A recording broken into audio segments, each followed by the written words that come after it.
Radio Universidad de Santiago presenta Música y Política, una invitación a entender el contexto histórico y social de la música. Conduce el sociólogo Alberto Mayol. Participan el sociólogo Carlos Azócar y el compositor Miguel Farías.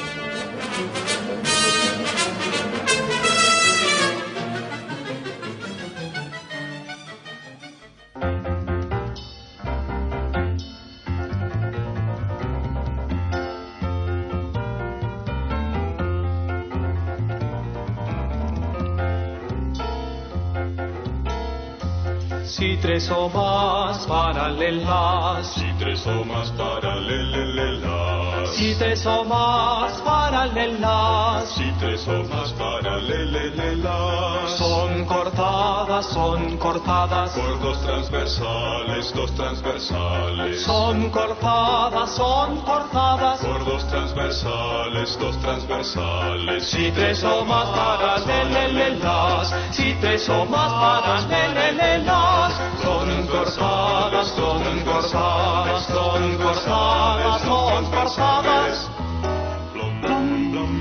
Dos segmentos de una de estas, dos segmentos cualesquiera, dos segmentos de una de estas son proporcionales. Muy buenas tardes, estamos nuevamente en nuestra emisión semanal del programa Música y Política, nuevamente con Carlos Azócar, nuestro sociólogo y cantante. ¿Cómo está, Carlos? Muy bien, acá estamos contentos de estar iniciando este nuevo programa. Y como siempre también con Miguel Farías, nuestro compositor, musicólogo y experto latinoamericanista. ¿Cómo está, Miguel? Todo muy bien por acá. Bueno, ustedes podían escuchar al principio una breve introducción basada en el teorema de Tales. El teorema de Tales... Tal es lo que estamos escuchando. El teorema de Tales no es el teorema de Tales, ¿no? Sino que es una obra de un grupo que ha hecho noticia además en el último mes, que es el grupo Lelutier, este grupo de humoristas y músicos argentinos que tienen un poderoso humor conceptual, una buena gestión de la ironía, y que se hicieron famosos hace ya varias décadas y que mantuvieron su fama hasta que hace poco vivieron la pérdida de uno de sus emblemáticos. Para Carlos, sin duda, el hombre que definía el grupo, porque Carlos siempre siente que todas las cosas que se pierden son las más importantes, ¿no, Carlos? No soy yo, es la época a la que pertenezco. Es la época de la histeria. La era del vacío. La era de Lipovetsky. Se murió Rabinovich y digamos que era... A mí, no, en realidad... Un amigo como Rabinovich, además una ironía... Daniel Rabinovich. Se fue a la mitad del grupo, digamos. Yo creo que... O sea, en la otra mitad... Aunque un quinto. Claro, no. El tipo, el otro que finalmente le hacía siempre la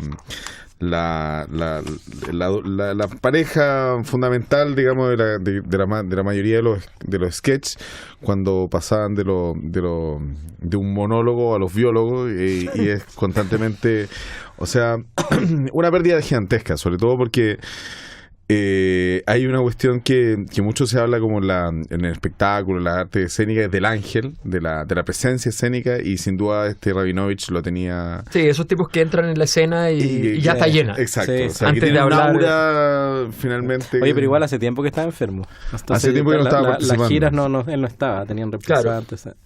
Yo quería ir ahora en Chile, a Chile vienen en un par de semanas. Y ellos tocan mucho, en Argentina tocan prácticamente siempre, están siempre en locales pequeños, sí. Sin mucha... o estuvieron acá hace poco, no me acuerdo. Hace poquito. Y no venía él, ¿no? Sí. Son 5 músicos. 5 músicos. Todos cantantes, todos instrumentistas. Así es. ¿Las voces son buenas? No sé si todos o casi todos compositores. Y todos compositores. Sí. Las voces, tú decías que son en general buenas, ¿no? Sí, cantan todos bien, ¿no? Sí, salvo todos bien. El ¿cómo se llama? Que es el que hace los monólogos, que hace las presentaciones, que es el que habla más grave. Claro, que tiene una voz... Tiene una voz de locutor, claro, no de cantante. Claro. Entonces cuando canta, cuando quiere impostar la voz, como que le tirita. Claro, empieza a aparecer la ovejita. Claro. Carlos López Pucio. Carlos López Pucio. No. Marcos Munster. ¿Marcos Munster? Sí, Carlos, Claro, el de Cana es Carlos López. Ah, perfecto. El que siempre hace finalmente de dictador. Sí. Es el que tiene voz de dictador. Sí. Que siempre habla así. Nadie se vaya a confundir con los dictadores. El que toca el latín. Eso es un tema, musicológicamente hablando, el tema de la impostación de la voz del dictador. El sonido del dictador. El sonido del dictador, exactamente. Podríamos ponerlo Vamos a hacer un estudio. Hacer un instrumento que toque el sonido del dictador. Sí, o sea, si en la ópera existe, o sea, finalmente está la voz del héroe, la voz de los reyes, y efectivamente ahí estaría como un tipo particular de tenor, tendría que ser así. Quizá. Pero es una voz muy horrible, muy... Bueno, yo creo que el emblemático ahí es Franco.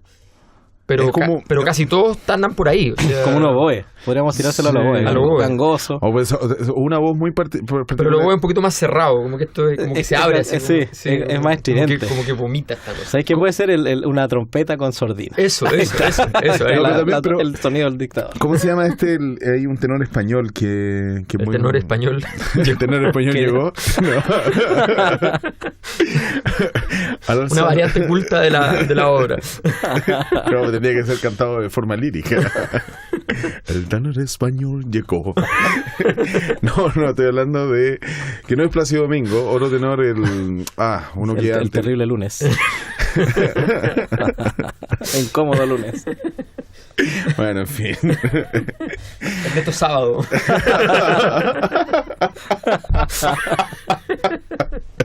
Bueno, ya no hemos imbuido del espíritu humorístico de Lelutier. Sí. Lelutier se tomó el programa. Trajimos los instrumentos también. Ahí tenemos... Bueno, eso. Y Pucio es el canoso, se me olvida el nombre. Sí. Él tocaba el latín, que el latín es un violín de lata. ¿Se advierte o no? Él toca el latín. Bueno, aquí en el estudio tenemos la posibilidad de usar un... ¿Qué tenemos aquí, por ejemplo, en el estudio? A ver, tenemos un ¿cómo se llama esa cosa? Para apagar incendios. Un frigorífico. Un extintor de incendios. Eso podemos usar, ¿no? De instrumento. Bueno, a ver, ellos no son luthier realmente. No. Sí tienen muchos instrumentos creados por el grupo, pero en realidad hay un luthier en el grupo que no está en escena. O sea que al principio los apoyaba, no sé si todavía. Murió, pero lo sigue finalmente el hijo, como los luthiers.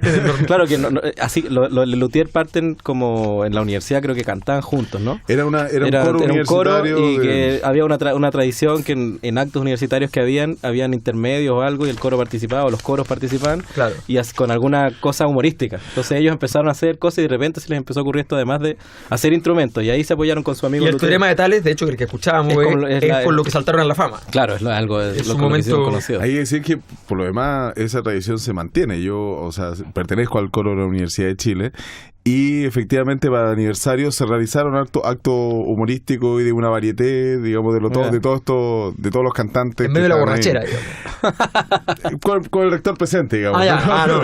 Perdón. Bueno, o sea que la borrachera era doble. Tocaron una obra de Vivaldi. Pero del otro. Claro. Pusieron de rector a Antonio y tocaron una obra de él. La isla encantada. Nada que con eso tiene que ver con la realidad.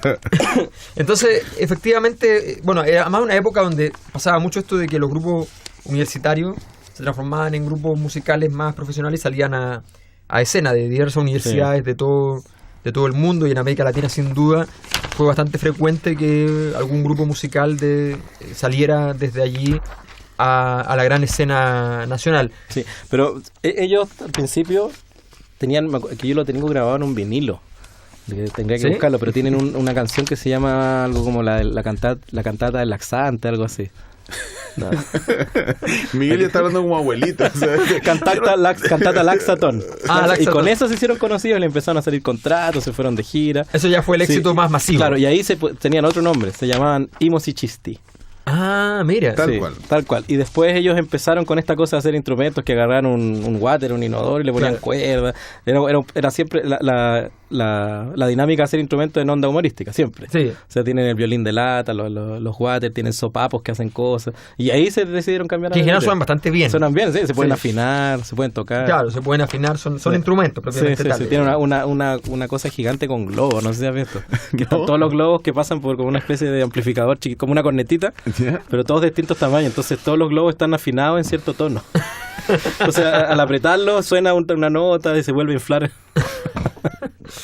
O sea, es un trabajo serio. El luthier de los luthiers era Carlos Iraldi, quien investigó Carlos la Iraldi. construcción de instrumentos atípicos y moviéndose a la perfección técnica y la sensibilidad artística. todos los papeles que usted escuchó eran Carlos buscando el nombre del luthier.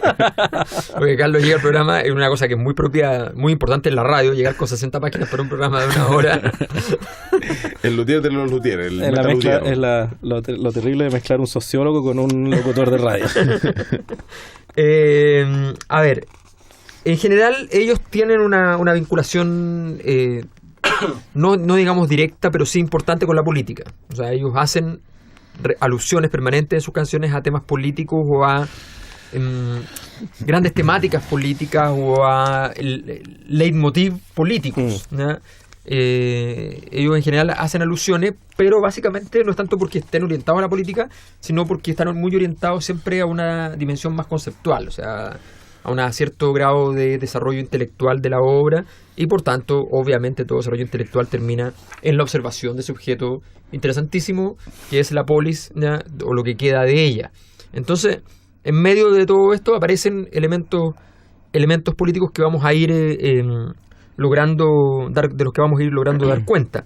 ¿Qué tema, qué elemento político, Carlos, que tú hiciste una contundente investigación durante el fin de semana escuchándolo profusamente? Fue más agradable que Arjona, por lo que supe. No, la verdad es que... El problema es que quedó tirando chistes todo el día, entonces nada insoportable. Y además los chistes son siempre en argentino, ¿viste? O sea, ahí no puedo parar de hablar así. Entonces a mí me pasó ya con Capusotto y ahora con Lelutier no puedo dejar de hablar así tampoco. No, la verdad es que, o sea, una de las cuestiones de las relaciones que tiene Lelutier como con todos los temas peliagudos. En realidad, uno de los temas de la política, si uno empieza a buscar y a escarbar un poco más o menos de lo que hacen de luthiers con respecto a la política, son bastantes los temas que tocan, y en particular hay como 2 o 3 temas favoritos que son los que él tiene, que son, por un lado, el asunto de la corrupción propiamente tal, y otra más o menos un tema bastante recurrido es finalmente el tema de lo colonial propiamente tal. Y es interesante porque finalmente lo que hay como distintas clasificaciones de los distintos humores. Por ejemplo, hay no los humores corporales. No los humores corporales, sino que de los distintos tipos de humor contemporáneo, no medieval. Exacto. Pero el humor medieval, en términos particulares, pues sí, esta cuestión es terrible, porque al final uno empieza justamente a pensar como los Lelutiers. Es transformar y hacer grotesco que es la figura del bufón. O sea, transformar una figura que es seria y que finalmente la transforman en una farsa, y que finalmente es el tipo de humor que está reservado justamente para los momentos de carnaval o el momento específico donde actuaba el bufón. Hay otro tipo de humor mucho más satírico, que es el humor como más clásico, y yo creo que beben de una y otra fuente, que el humor más clásico es mucho más, o sea, juega con la sátira y juega con la ironía.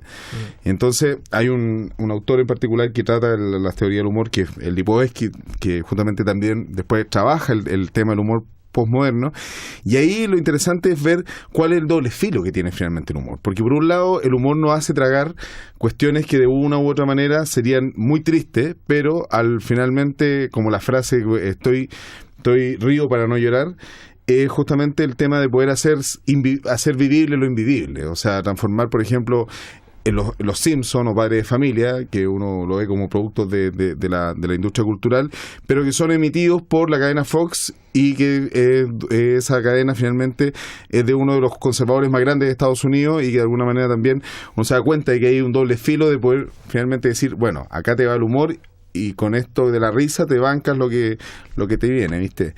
Claro, lo que pasa es que ahí se produce una dinámica en la cual la obra tensiona el elemento conservador que está en juego, pero para el conservador es más tolerable esa tensión en la dinámica del espectáculo. Exacto. Que en la dinámica política. Por tanto, la tolera. El artista siempre está en ese juego en el cual sabe que por un lado está tratando de tensionar, pero también puede estar exorcizando una energía política a otro, que ya la puede procesar por el solo hecho de estar frente a una obra de arte y no estar frente a un acto político. Exacto. A menos que el artista logre llegar más lejos y a través de su obra logre romper esa esa línea en la cual solamente limita con el exorcismo y logra traspasar la frontera, pero eso siempre es muy difícil. Claro, dentro de las distintas como obras que tienen los Lelutiers con respecto a la política, hay una obra en particular que es muy interesante, que es justamente aquella que hace referencia a las dictaduras militares en Latinoamérica. Hay una frase que de hecho es muy notable, que dice, cuando andan buscando en una comisión, buscando los enemigos. Entonces el compositor en algún momento le dice, no, busquemos a la URSS. Y entonces el tipo dice, no, si la URSS ya se acabó. Entonces Estados Unidos.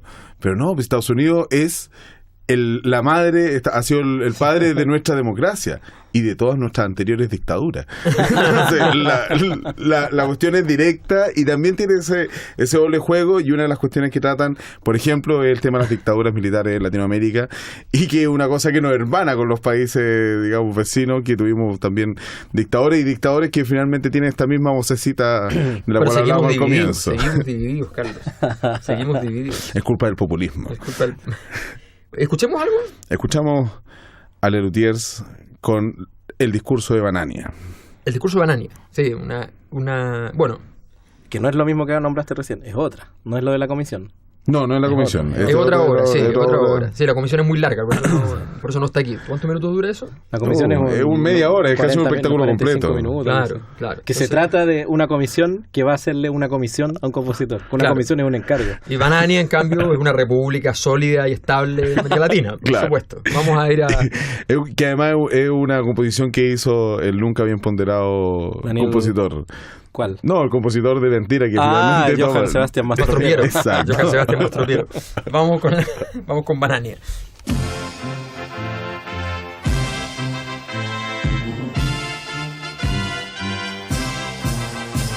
Sacaste a nuestra tierra del oprobio y la desgracia, después de tantos años de aplastante democracia. Antes había desorden, cada cual con su opinión. Hoy tenemos paz y orden y una sola opinión. Nuestro pueblo tenía hambre y no había libertad. Y aunque aún tengamos hambre, no tenemos libertad. Pueblo de Banania, debemos amar a la patria. Por eso ahora vamos a cantar su himno nacional. Cantémosle su canción. Cantémosle a ella, hermosa como ninguna. Cantémosle a nuestra historia. Cantémosle a nuestra gloria.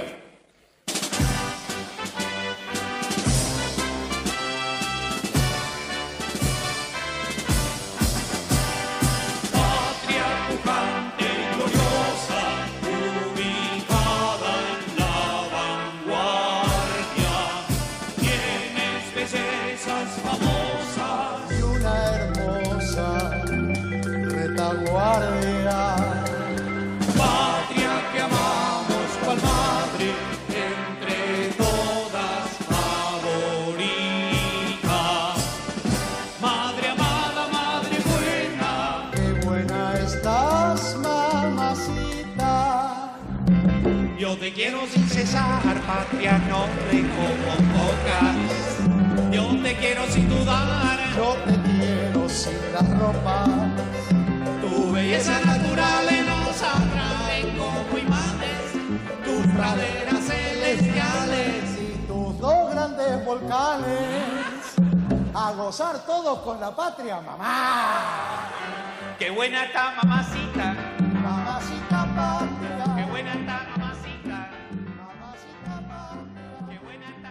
Bien, estábamos escuchando a los Reyes de la Banania y... Bananieros. Bueno, hay una ironía de fondo en la idea de que esta visión de los países latinoamericanos como países bananeros, que nosotros, los del Cono Sur, Argentina, Uruguay, Chile, siempre la depositamos en Centroamérica fundamentalmente, Claro. o en el resto de los países de Sudamérica. Ellos nos la depositan a todos por igual, digamos. Bueno, la verdad es que esto se meten en el paquete, en un análisis político que tiene su sofisticación y probablemente su sinceridad también. en ese sentido. Nosotros estamos menos lejos de la banana de lo que pensamos. O sea, los países bananeros se llaman bananeros básicamente porque eran fundamentalmente productores de banana y porque el presidente de la compañía bananera, normalmente la Banana OCC o qué sé yo, era el presidente del país en la práctica. Así es. Eso es lo que define un país bananero. Y nosotros en la época del salitre ya fuimos a guerra con los bolivianos por de pronto porque los ingleses querían que estuviéramos en guerra y querían que no le cobraran impuestos a los bolivianos. O sea, pero eso ya no pasa, eso ya no pasa. ¿Quién dijo ese tipo de ya no pasa.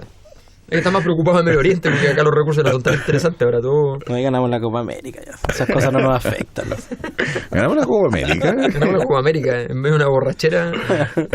Ahora no está claro si. Incluso ahora no está claro si Vidal estaba carreteando o estaba sufriendo. Uno ya no sabe qué pasa con Vidal. Es como. O estaba llorando en un bar. En fin, uno no sabe. Es muy complicado. Bueno, otro tema que ellos tratan es el tema del colonialismo. Sí, y un eso tema. se repite harto. Pero. A partir de la obra de Saskin el perfume. Yo me acuerdo que tienen en los primeros discos una no recuerdo cómo se llama, pero que es una carta que redacta un indígena a su papá, sí. Que es muy buena porque la redacta con tambores. O sea, todo lo que habla lo va haciendo un tipo como en percusión, como una especie de clave Morse. Y que le cuenta cómo más colonialista que nadie. O sea. Cómo se va de la tribu por la escasez de rinocerontes. Es muy largo. Y se va a Estados Unidos a probar suerte y canta se mete a tocar ragtime jazz.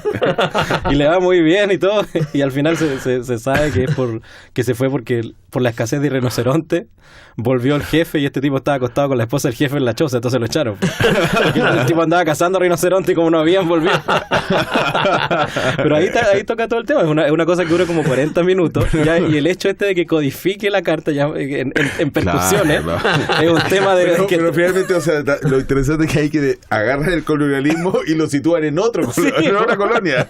O sea, un colonialismo de segundo orden. Claro.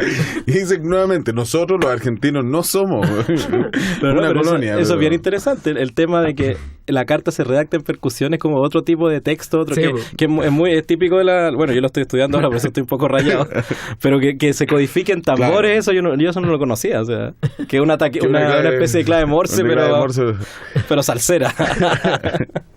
No, en realidad los tipos, o sea, tienen de todo y dentro de lo que van haciendo. Es muy interesante porque finalmente como que tienen aquí yo creo que hay como una doble lectura, porque el mismo hecho, hay como un colonialismo interno, digamos, al estar como tomando el tema de lo oculto, finalmente todos los cultismos, y finalmente una de las claves del humor, después de escucharlo 48 horas la distinta espectáculos, yo me di cuenta que una de las claves de las dinámicas que van estableciendo, por ejemplo, uno de los más famosos, Esterpícore, Terpíscore, uno de los más clásicos biólogos que tenían. Yo les puedo explicar, lo que pasa es que Carlos estuvo efectivamente 48 horas escuchando y está un poco confundido. Yo les pido, por favor, a todas aquellas muchachas entre 18 y 35 años que quieran sacar a Carlos un rato a pasear porque está un poco mal, pueden escribir a musicaypolitica@gmail.com. Diga en el asunto para Carlos. Y no lo leemos nosotros. Le respetamos su privacidad. Me lo envíen de una vez. No, lo que pasa es lo siguiente. Bueno, la clave del humor. Pongámonos serio, por favor. La clave del amor. La clave del amor. Del humor, del amor. Sí. Y de las Esther. Si hay alguna Esther escuchándolo, por favor, que me escriba. Es justamente eso, o sea, a partir de una serie de cadena de equívocos, una comedia de equívocos, pero de equívocos a partir del ocultismo. Claro. Entonces, muy propio además de los argentinos, o sea, que llegan y nombran a un autor, y nombran algún concepto, y finalmente el concepto llega, y además, bueno, la deriva es genial, porque finalmente parten de un tipo que empieza hablando del merengue, sí. Y el otro le dice, no, bueno, el merengue, y empieza a dar una cátedra y habla de la diosa Terpíscore. Claro, y la mete, pero yo tengo una amiga, Terpíscore. La Esther. Pero la Esther es como le dicen en griego. Esa parte es muy... O sea, y a partir de eso es que los tipos finalmente van rompiendo una violencia simbólica, en definitiva. O sea, porque dicen, bueno, esto que tanto que nos creemos, finalmente también aquí se ríen de la idiosincrasia propiamente argentina. O sea, llegar y decir, bueno, latinoamericana en general. Pero sobre todo Argentina, sobre todo Argentina en esa por el, de la en el academia, registro de la academia argentina, y de los argentinos que hablan mucho, en definitiva, y que están hablando un saludo a la Academia Argentina de parte de Carlos. Está buscando trabajo. Está buscando hacer el doctorado por allá. Así. Entonces, en realidad, también dentro de eso... bueno, es que además es una potencia del habla. Exacto. En la dimensión dramatúrgica del habla. Sí. O sea, ellos manejan un discurso de ellos. Es un discurso que probablemente, si tú lo ves escrito, tiene 3 líneas. Se puede demorar 10 minutos. Sí. Y nunca sientes que faltó algo, que está vacío, que le falta... Ahora, son muy buenos Sí. actores en el discurso. y en eso Rabinovich hay que volver Era a decirlo, el más grande. El más grande. O sea, Tiene la dupla. este monólogo famoso, el que dice, no, mira, yo voy a leer la presentación. Se la quita a Marco. Claro. Y cambia las puntuaciones, separa así, pero es genial. Es genial. y Él ha además batido un una huevo. sutileza. Ha batido un huevo. Chocó con la bici. Con las vicisitudes.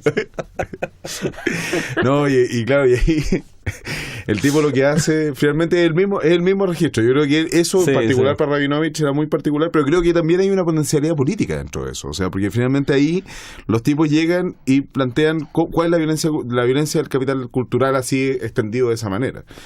Pero además también Y tiene... la hermenéutica del sujeto. Claro, ¿a qué se sujeta el sujeto? Se asujeta. El sujeto No, se pues, asujeta. Esa es la perspectiva de género. O sea, seguimos con el espíritu de Lelutiers aquí. En... Música y política, tu excusa perfecta.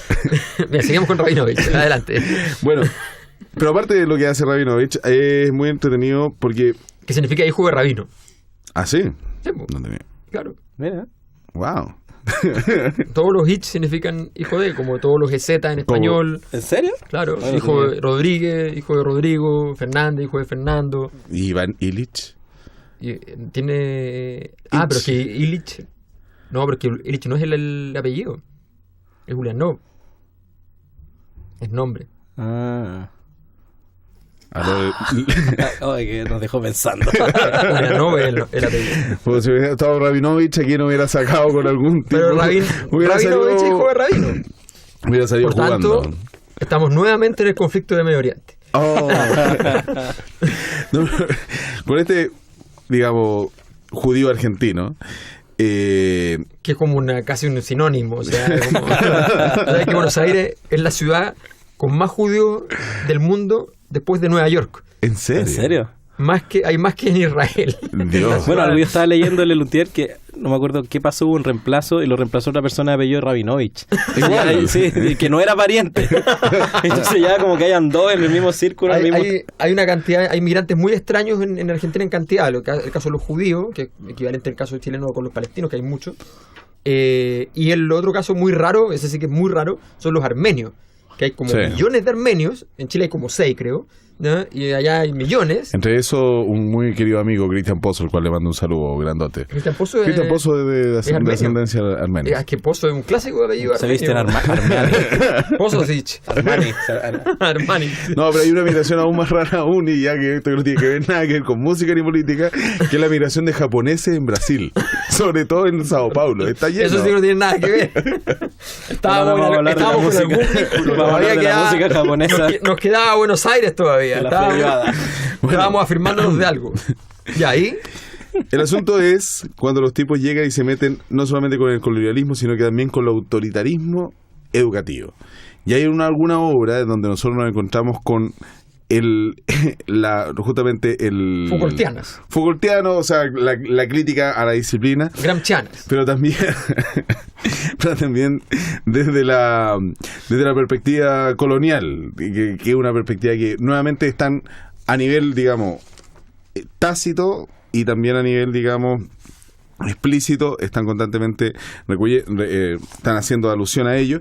Y por ejemplo, el mismo hecho de agarrar la música clásica y despeinarla un poco. De hecho, a lo mejor Miguel nos podría hablar ¿Pero un eso poco. es colonial?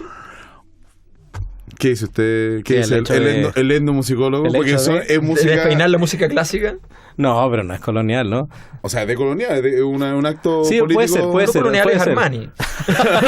Puede ser, pero es que no sé qué a menos que ya ahí entramos en algo más complejo, porque en Europa también se está tratando de hacer lo mismo y nosotros estamos copiando un poco Claro. esa dinámica. Despeinar Entonces, el despeinar la asunto. tradición, porque Pero- no, Pero ellos lo hicieron mucho antes. porque no estamos despeinando la tradición europea, sino que estamos despeinando la Lo que tradición. la tradición Ahora, que ese llevó desde por la acá. tradición, Claro. Pero ese humor de ellos, basado en la crítica al cultismo, pero al mismo tiempo con respeto al cultismo, todo eso, es de ellos. O sea, Es de no, ellos, no sí, hay, ahí sí. hay una cosa que es interesante y es que no es un formato que fue imitado en América Latina por otros Mucho, sí, humoristas. Pero tú decías que había un grupo inglés que hacía algo similar. sí, pero yo no sé, ¿cómo se llama este grupo que tiene ahí el partido de filósofos? Benny Hill. No.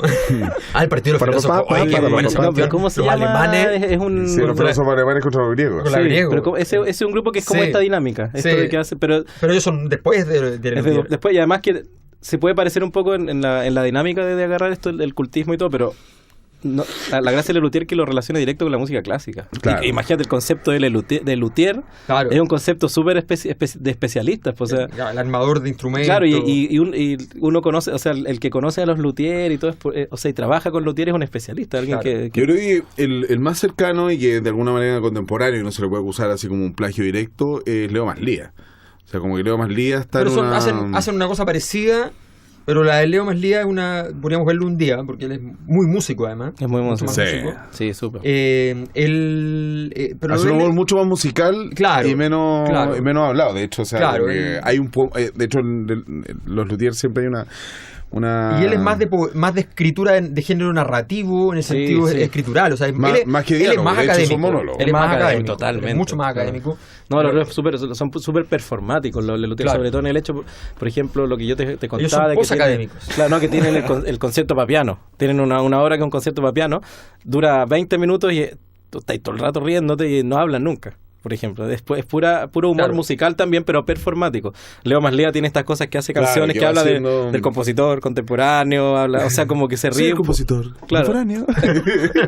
Y la parte más es cuando dice, y a veces me encuentro solito Pero- y compongo cosas. Oye, una cosa, ayer cuando la escuché, lo de lo más divertido es que está fuera de tiempo, porque lo que toca y lo que hace es una música que se hacía en el 1900, entonces no le la talla como que cuando entra a lo específico no le funcionó.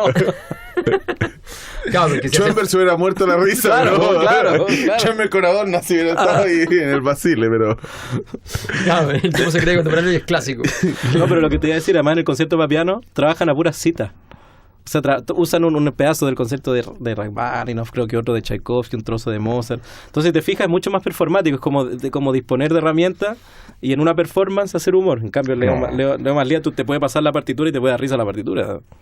Claro. O claro, sea, ya. es mucho más académico. Él crea obras concretas. Claro, ironías musicales. Claro, pero que son fijas. Exacto. Ahora, hay una obra que es el himno a Feudalia. Que es justamente donde se une la crítica que yo mencionaba anteriormente del colonialismo y a su vez también el autoritarismo educacional disciplinario Foucaultiano. Tuve que darle un pase de 30 metros porque estábamos lejos de la... El himno a Feudalia, efectivamente, es la obra Y que te decíamos... la devolvió para que hayas tú el gol. Claro. Y no me finiquitó el primer palo, había arquero ahí. Así. Vamos a ver si agarramos el rebote. Claro, el himno a Feudalia es una... Bueno, primero hay una crítica que es muy propia de América Latina. O sea, la idea esta de que... Del himno. Del himno. Y de un feudo. Y del feudalismo. O sea, Un saludo para todas las universidades estatales de Chile. No, perdón, chuta. Las opiniones vertidas en este espacio por son favor, de absoluta comentemos sobre el responsabilidad. himno. Miguel, por favor. Bueno, la figura Este de- programa es el himno de himno Sí. universitario, ¿eh? De himno universitario. mira. Hablamos con los feudos. Hagamos música de los himnos. O sea, Ahora, estamos en el programa sobre himnos. Está buena esa. No, mira, los himnos, la figura de himno nace en el siglo XVIII, si no me equivoco, con Händel. Händel trabaja lo que es ahora, no me acuerdo cómo se llama, el himno inglés actual. el Dios salva a la reina. Que creo que era una especie de canción que se cantaba en congregaciones. Entonces se empezó a relacionar esta cosa de congregaciones no católicas, sino protestantes, anglicanas. Claro, pero en general religiosas, a actos conmemorativos oficiales. Entonces, que es lo mismo. Entonces en esos momentos se empezó a oficializar y el Dios salva a la reina en un momento se transformó en la música del Estado, y Händel vendió su servicio. Claro, lo hizo porque era una canción, una melodía que circulaba, y Händel lo partiturizó, es decir, lo hizo una obra, hizo muchas cosas y pasó a hacer esto. Después vino Haydn, que hizo el himno de Austria, si no me equivoco. Claro. Y ya de ahí para adelante la Marsellesa, la Marsellesa y todo.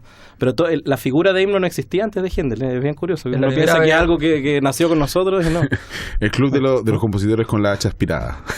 Claro, y ahora tenemos, y efectivamente el himno Feudalia es un himno que tiene la configuración de tal, basado en estos pequeños pueblos que tienen un cierto rasgo, ¿ya? Ese pequeño olor a feudo.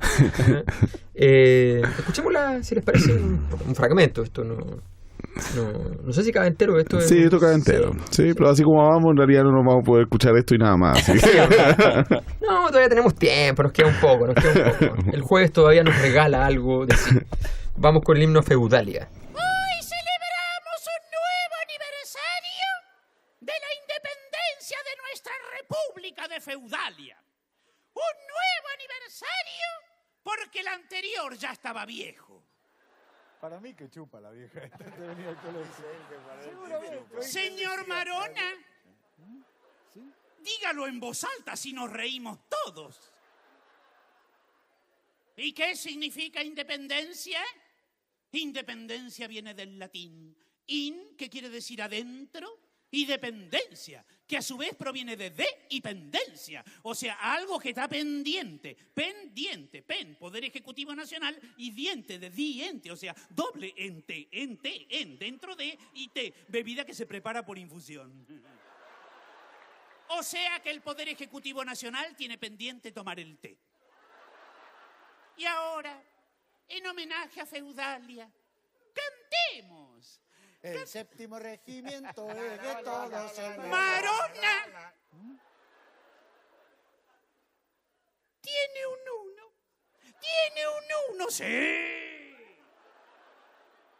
Cantemos la canción de la independencia, con un ojo puesto en la historia, y otro en el presente, y otro en el porvenir.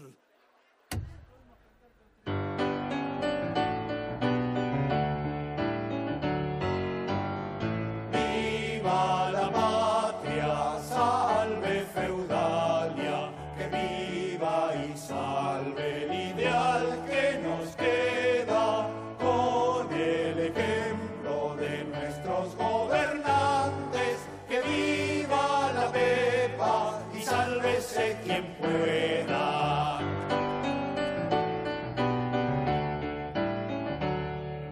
La banca extranjera siempre nos explota, no nos hacen falta banqueros de afuera. Nuestros banqueros, nuestros compatriotas, saben estafarnos mejor que cualquiera.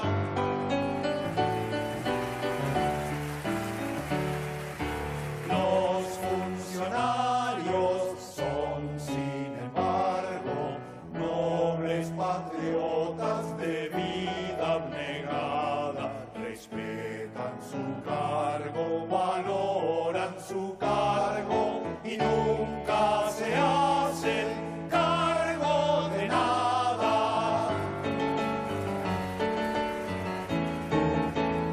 Sin influencia extranjera vivamos puros Feudalia, así como tú. Hoy en tu día aquí te cantamos Happy Birthday to you.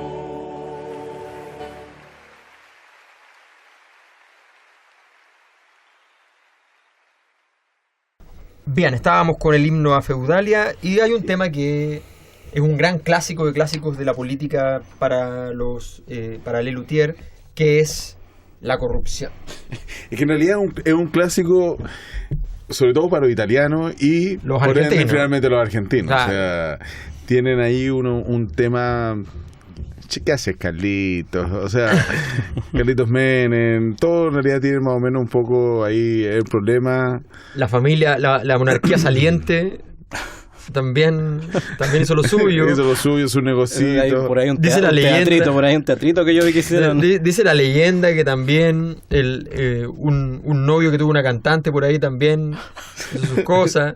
O sea, bueno, y antes ni hablar, en la dictadura argentina Probaron como...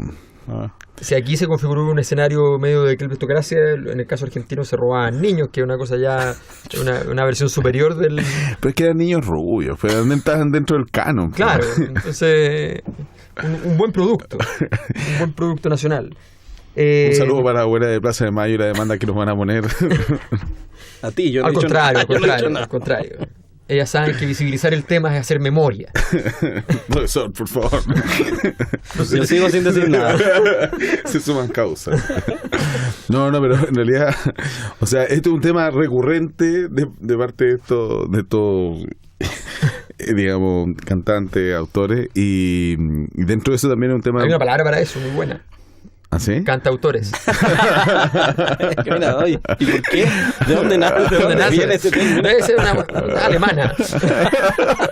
A estos les gusta juntar palabras y aglutinar. Eso es un problema cultural, yo creo. Que de ahí, lo mismo que hacen con las vienesas, es lo mismo que hacen con las palabras y el idioma.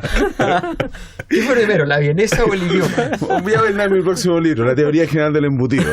Prepárense, cientistas sociales y gastrónomos. Alemanes, sobre todo. Bávaros. Pero es muy cierta. En realidad, bueno, claro, nos encontramos con que estos tipos de repente comienzan a plantearse cómo se toman las decisiones, y yo creo que no se acerca o sea, no se aleja mucho de la realidad, en realidad, cómo se toman las decisiones en muchos de estos países, y finalmente toman el carácter bananero de cada una de las cosas que van haciendo, de cada una de las decisiones que al parecer son muy, muy, muy serias, y que generalmente son unas cuestiones que en realidad son los pasillos. Yo te voy a contar mi experiencia personal como compositor, que es tal cual, si no me divertido, porque yo cuando vi la cosa de la comisión, que van, oye, ¿podrías ponerle una cosa en que hable de nuestros enemigos, o que hable de nuestros nuevos aliados? Sí. A mí, por ejemplo, cuando yo hice mi ópera, una persona que estaba jerárquicamente superior a ti, digamos. Pero y en la ópera, para que saquen sus conclusiones, una de las personas que produjo me decía, oye, ¿por qué no lo haces esta parte más tonal para que tenga mejor llegada con la gente? ¿Y por qué no haces esta parte? O sea, era como que yo estaba cumpliéndole un capricho a través de... Claro, y todavía se hace mucho así, o sea, me han encargado el pedido. O sea, pero es que resiste el pedido histórico. Sí. Como... Es que ese es el asunto, que finalmente... El año pasado me encargaron una obra que se tocó en una universidad. La busquen en internet a ver qué obra se tocaba en la universidad mía. Pero el director me pedía, oye, podrías ponerle un toque de chilenidad, y al mismo tiempo le podrías poner un toque, o sea, me da una instrucción. Yo lo escribí todo en mi máquina de escribir imaginaria. Tomé nota. No, pero eso en realidad pasa en otros países, pasa en Argentina, pasará en Perú, pero acá o sea, en qué Chile divertido, no porque creo, lo de la comisión es tal cual, o sea, tal cual. O sea, y lo exagerado, obviamente, pero tal cual. Te podríamos escuchar un poco de la comisión. Escuchamos un poco de la comisión. Y por lo menos el resultado final de todo el tránsito que finalmente va... Busquen en YouTube la comisión del último, porque es muy entretenido. Bueno, que ahí está combinado, porque está la corrupción.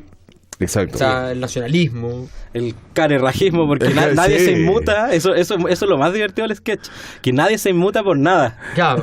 Oye, ya no, hay que repartirse la plata y todo, nadie se inmuta ni se incomoda. Eso bueno, es como, claro, es que el caso argentino de la aduana paralela es lo mismo, o sea, nadie se inmutaba. Había una aduana paralela que pertenecía al lote del presidente. Con todo el respeto que a mí me tengo por los hermanos argentinos, ustedes saben que que el tema, digamos, cambiario estaba muy complicado. Entonces me tocó hace unos años viajar, y en algún momento, en vez de tener el dólar negro, porque sonaba muy feo y racista, llegan y ponen el dólar blue. Ni siquiera azul. O sea, y ahí llega el estilo, es decir, el blue, ¿cómo está el blue? Me lo dan 3 cuartos a punto. Eso es fantástico. O sea, eso se puede vender adentro del municipal. No hay ningún problema. Claro. Cambio dólares adentro del municipal. Compré dinero en el mercado blue. Maravilloso. Claro, parece transar en Nasdaq. O sea, fantástico.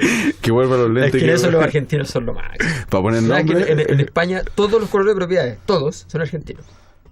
Bueno, y acá la migración se ha dado principalmente de vendedores, en general, de tiendas un poquito más... Bueno, los vendedores de joyas son todos argentinos. Acá. Claro. Imagínate, vendedores, joyas, futbolistas, modelos y corredores de propiedad. Humo. Expertos en humo. Humo blue. Tenemos que poner un vendedor para la ópera. Ya sabemos, si hay algún manager argentino que se quiera dedicar a vender un nuestra manager. No un manager, un manager. Oye, escuchemos la comisión de Banania. La parte final. La parte final. O sea, para explicar un poco, el sketch se trata de que llegue una comisión del Estado, que ya lo comenté. Nominada por un presidente de la República, que quiere pedir que cambien el himno nacional. Y ahí lo van acordando entre ellos, definen un nuevo enemigo, que es Dinamarca. Dinamarca. No es Dinamarca. No hay problema. No, Noruega. Entonces, oye, pero Noruega está muy lejos, no importa, mejor, así no nos vemos. Entonces, la cosa es que lo que vamos a mostrar es el resultado después del himno nuevo con todos estos cambios, que es muy divertido porque la comisión se equivoca y llega donde un compositor que en verdad se cumbia.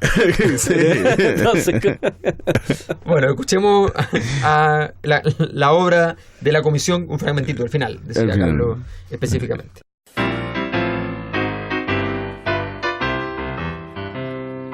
Gente unida y solidaria,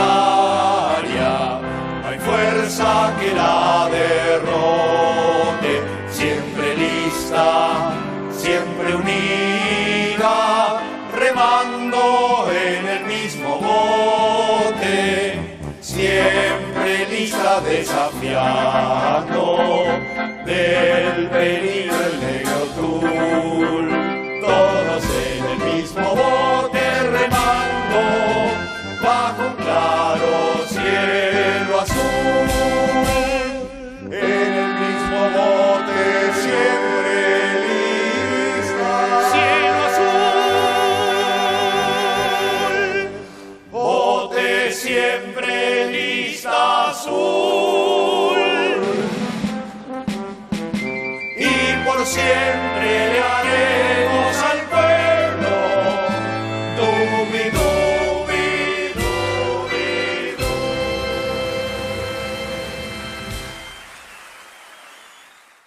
Muy bien, ya estamos cerrando, estamos a punto de irnos, la noche arrecia sobre nosotros y nos queda simplemente decir que Rabinovich es la excusa, el principio y el final. Es nuestra excusa perfecta. Es nuestra excusa perfecta y que... ahora, no hicimos mucha alusión, porque no es tan pertinente para el tema político, pero este personaje de Johann Sebastian Mastropiero es un elemento, este compositor, digamos. Sí. Que, yo escuché la historia, no sé si es así, que era un personaje que tenía cuando joven, como a Carlos le decimos Chiao por su sigla, claro. y el decirle Chiao adopta todo el carisma de un italiano, claro. Carlos, es lo mismo. Este tipo inventaron como él componía.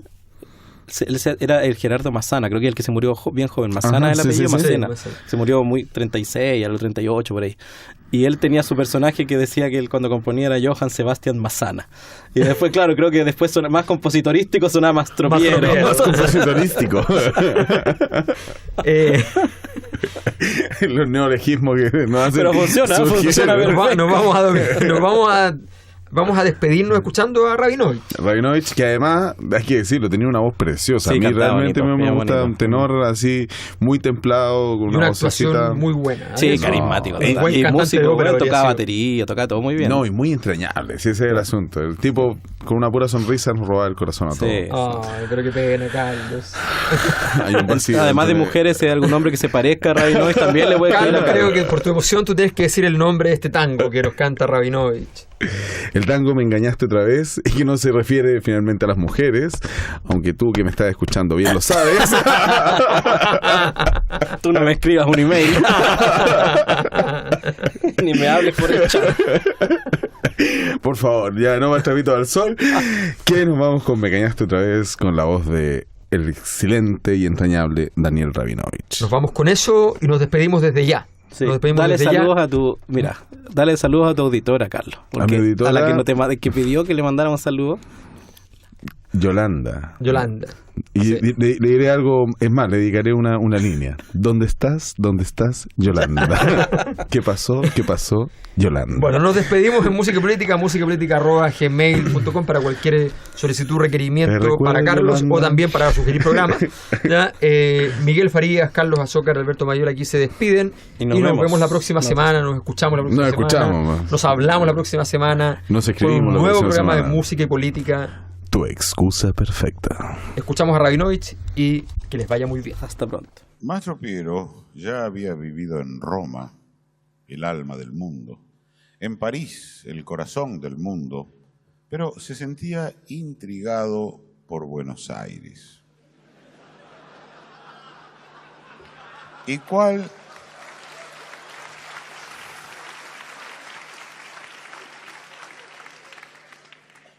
Porteños. ¿Y cuál no sería su sorpresa al llegar a Buenos Aires y comprobar que sus habitantes se sentían el ombligo del mundo? Pronto descubrió que la tan mentada arrogancia de los argentinos tenía sus altibajos. Que en efecto a veces se sentían los mejores de América Latina, pero a veces también se sentían los mejores del mundo.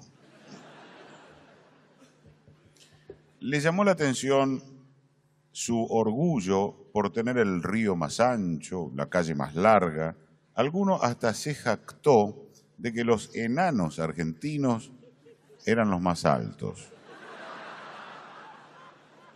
O la difundida creencia de que Dios es argentino y que cuando el señor anunció Buenos Aires será la reina del plata, un coro de porteños se lamentó.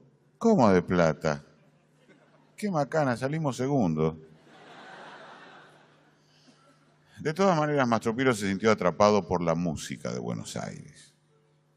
Respecto del tango, lo ignoraba todo. Jamás había compuesto uno, a diferencia de su prolífica producción en otros géneros musicales que igualmente ignoraba. Y el que lo inició en su amor por el tango fue el famoso malevo y cantor de los arrabales, Celedonio Nicanor Compañucci. Sus creaciones combinan con maestría la íntima pasión con el sentimiento social. Recordemos a Compañucci y su famoso tango Me engañaste una vez más.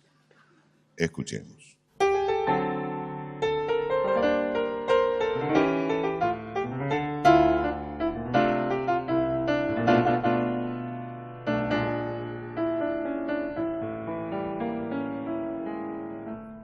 Tango argentino. Recuerdo, rezongo, rencor, remordimiento. Todo con re. Tango argentino, tango reo, tangorrión, tan gordito. Tango argentino de amores contrariados, de hombres de verdad, hombres de hierro. De minas fieles, minas de hierro, minas de carbón, minas de cobre, minas Gerais. Tango argentino, símbolo, tarjeta de presentación. En cualquier rincón del mundo resuena un tango y a su alrededor se levanta un murmullo. ¡Cuidado, argentinos!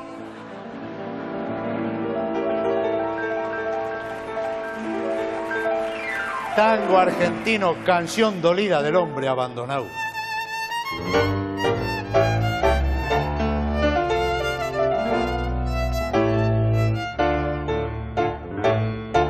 Hiciste mil promesas de un futuro mejor, que todo cambiaría y que habría paz y amor.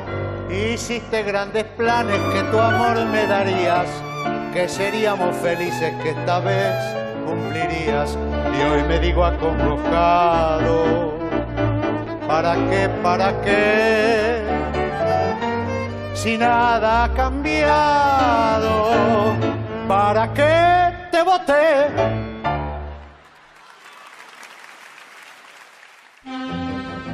Música y Política regresa el próximo jueves a las 20 horas. La invitación de Radio Universidad de Santiago para entender el contexto histórico y social de la música.